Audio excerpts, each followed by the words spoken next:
Round about lunchtime on Saturday at the peak time, a train will arrive at this platform every 4 minutes, full of football supporters. And when they've handed in their tickets, there's really only one way out, and that's through the turnstiles of Boothferry Park, because this is the railway station that Hull City built. The Boothferry Park ground has trappings that many a First Division club would envy.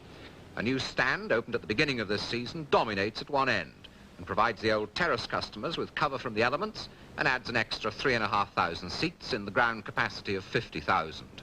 A generation on, that self-same ground housed its lowest ever crowd, barely 500 for an auto windscreen shield tie on Tuesday night.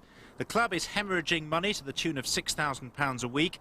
There have been appearances in the High Court, and the footballing public, fuelled by the Tigers 2000 protest group, has made its discontent plain. We've had maggots put through the letterboxes.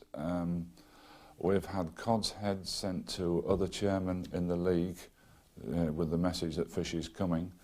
I mean, obviously I have a name that is attractive for this kind of thing. Have you come at all close to quitting? No. I've not really thought of it, quite honestly. To me, there's a mission here to clear this debt, to get this club moving. I know there's a good youth policy in progress. I know it can come forward. We're seeing one or two lads already. Given time, we can do it, as long as we are given the time.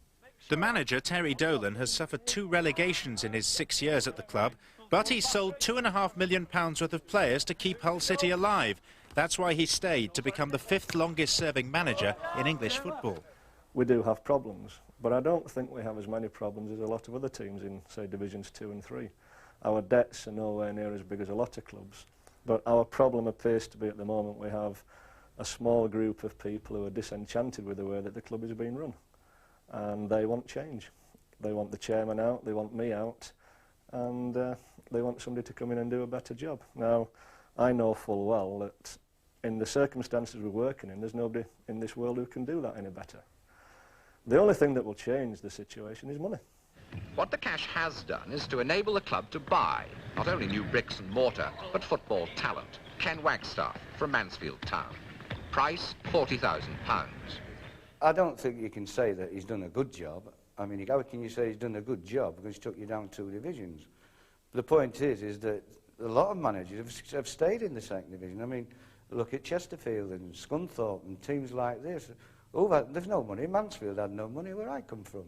They go up and down, and that's all they do all their life.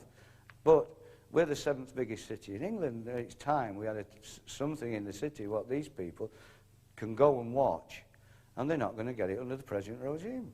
Have you ever come close to saying, look, Terry, thanks for everything you've done, but no thanks? No, I've never seen it that way. I mean, I renewed his contract earlier, well, last season, at the end of last season when we got relegated.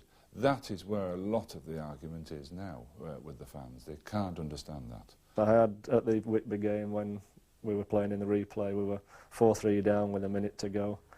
We equalised to make it 4-all, and 2 people jumped out of the crowd, came along the track, gave me a load of abuse verbally, and virtually said, well, you're a lucky sod, Dolan, that's kept you in your job.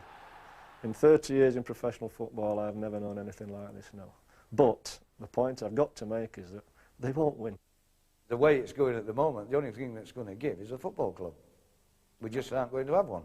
That'll be the end. That'll be the end of Hull City, which will be a shame. There'll just be memories of Boothferry Park. Chilton, Wagstaff, and it's a goal, yes. And it's Wagstaff who's done it. His 99th goal for Hull City. In the nicest possible way, Terry, is there an element of insanity about the likes of you wanting to do a job like this? I wouldn't like to say it was insanity. Maybe it's a bit of masochism, I don't know.